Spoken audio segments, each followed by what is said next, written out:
بسم اللہ الرحمن الرحیم۔ جیسا کہ آپ کو معلوم ہے کہ ربیع الثانی حضرت سیدنا امیر المؤمنین امام المتقین ابو بکر صدیق رضی اللہ تعالی عنہ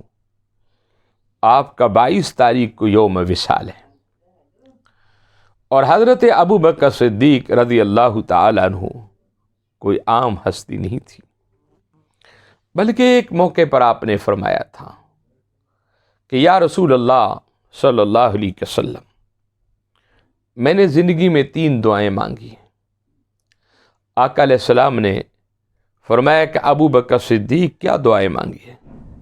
تو حضرت ابو بکر صدیق کہتے کہ یا رسول اللہ کہ پہلی دعا تو یہ ہے کہ آنکھ صدیق اکبر کی ہو، چہرہ محمد مصطفیٰ کا ہو، اور میں صبح سے لے کے شام تک اور شام سے لے کے صبح تک چہرہ مصطفیٰ کی تلاوت ہی کرتا رہوں۔ اور دوسری میری منشا یہ ہے کہ یا رسول اللہ صلی اللہ علیہ وسلم کہ میری پیاری بیٹی حضرت ام المومنین عائشہ بنت صدیق اکبر کا نکاح مصطفیٰ کریم سے ہو جائے۔ اور تیسری خواہش یہ ہے کہ یا رسول اللہ صلی اللہ علیہ وسلم کہ مال صدیق اکبر کا ہو اور تقسیم کرنے والے ذات مصطفیٰ ہو، یعنی تقسیم کرنے والے اللہ کے پیارے حبیب کے ید اللہ والے ہاتھ ہوں۔ اور یہی ہوا کہ حضرت ابو بکر صدیق کی تینوں دعائیں اللہ رب العزت نے قبول کی کہ آپ ساری زندگی حضور کا دیدار بھی کرتے رہے، آپ کی بیٹی کا بھی نکاح مصطفیٰ کریم کے ساتھ ہوا، اور آپ کا مال بھی حضور کے قدموں پر نشابور ہوا۔ اور اسی تاریخی حصے سے ایک بڑا اہم واقعہ کہ ایک مرتبہ حضرت بلال حبشی رضی اللہ تعالی عنہ مکے کی سرزمین پر، مکے کی حسین گلیوں میں آپ کلمہ طیبہ پڑھ رہے تھے تو مکہ کے لوگ آپ کو مار رہے تھے۔ امیہ بن خلف اور اس کی قوم، اس کے بدماشوں نے مختلف اذیت دی حضرت بلال حبشی کو ایمان لانے کے بعد، اور ابو جہل کی قوم نے بھی یہی کہا کہ اے بلال، ہم یہ چاہتے ہیں کہ تم دامن مصطفیٰ چھوڑ دو۔ حضرت بلال حبشی کو دوپہر کے وقت گرم ریت کے اوپر لٹا دیتے، گرم پتھروں پر لٹا دیتے، گرم ریت کے اوپر لٹاتے اور مختلف طریقوں سے اذیت دیتے، اور اسی طرح آگ کے شعلے بناتے، اور شعلے بنانے کے بعد ان شعلوں پر حضرت بلال حبشی کو لٹایا جاتا اور اذیت دی جاتی، اور یہ کہا جاتا کہ اے بلال، اب بھی وقت ہے، اگر تم اپنی زندگی چاہتے ہو تو دامن مصطفیٰ کو چھوڑ دو، یہ کلمہ ہے طیبہ کو چھوڑ دو۔ لیکن حضرت بلال حبشی کی شان پر میں قربان جاؤں، آپ نے کہا کہ لوگوں، جو ایمان میرے مصطفیٰ نے مجھے دیا ہے، میں اپنی جان تو دے سکتا ہوں لیکن ایمان مصطفیٰ سے محروم نہیں ہو سکتا، ایمان مصطفیٰ کو نہیں چھوڑ سکتا۔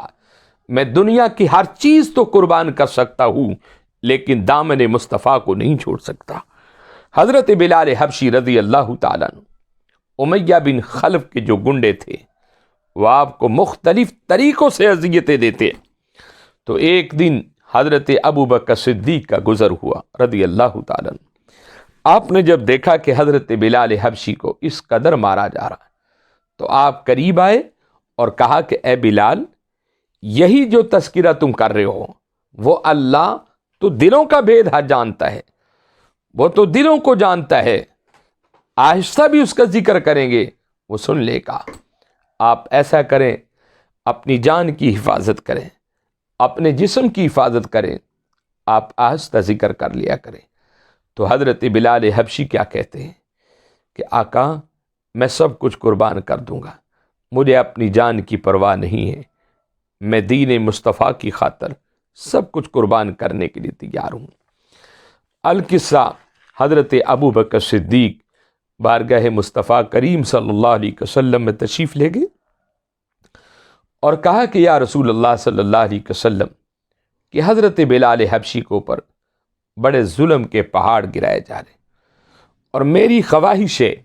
کہ میں انہیں خرید کر غلامی سے آزاد کر دوں۔ تو کیا یا رسول اللہ صلی اللہ علیہ وسلم آپ کی کیا رائے ہے؟ حضور علیہ السلام نے فرمایا کہ بلال، حضور علیہ السلام نے فرمایا کہ ابو بکر صدیق، جب تم بلال حبشی کو خریدنے کے لیے جاؤ تو مصطفیٰ کریم کو بھی اپنا شریک کر لینا، مصطفیٰ کریم کو بھی خریداروں میں شامل کر لینا۔ القصہ وقت گزرتا گیا تو حضرت ابو بکر صدیق رضی اللہ تعالیٰ عنہ امیہ بن خلف کے پاس گئے اور کہنے لگے کہ امیہ بن خلف، میں یہ چاہتا ہوں آپ اپنا غلام مجھے دے دیں اور میرا غلام مجھ سے لے لیں۔ امیہ بن خلف نے کہا کہ آپ کے غلام میں کیا کوالٹی ہے؟ تو حضرت ابو بکر صدیق نے کہا کہ میرا جو غلام ہے وہ تن کا سفید ہے مگر دل کا وہ کالا ہے، اور آپ کا جو غلام ہے یہ جسم کا کالا ہے لیکن دل کا اجلا ہے۔ کچھ رقم بھی دی اور حضرت بلال حبشی کو غلامی سے آزاد کرا کر بارگاہ مصطفیٰ میں پیش کر دیا۔ جب حضور اکرم صلی اللہ علیہ وسلم کے دربار میں پیش کیا گیا، حضرت ابو بکر صدیق نے کہا کہ یا رسول اللہ صلی اللہ علیہ وسلم کہ میں حضرت بلال حبشی کو خرید کر لیا۔ تو میرے آقا علیہ السلام نے فرمایا کہ اے بلال، تمہیں مبارک ہو، تمہیں دین محمدی کی خاطر آج آزادی مل گئی ہے۔ تو حضرت بلال حبشی رضی اللہ تعالیٰ عنہ، وہ کالے جسم کے اندر محبت رسول جو تھی وہ کوٹ کوٹ کر بھری ہوئی تھی، اور یہی وجہ تھی کہ جب آقا علیہ السلام معراج کی رات آسمانوں پہ تشریف لے گئے تو آپ نے دیکھا کہ آپ جنت کے اندر کسی کے قدموں کے چلنے کی آواز آ رہی تھی۔ حضور اکرم صلی اللہ علیہ وسلم نے جبریل امین سے پوچھا کہ مجھ سے پہلے جنت میں کون آ گیا؟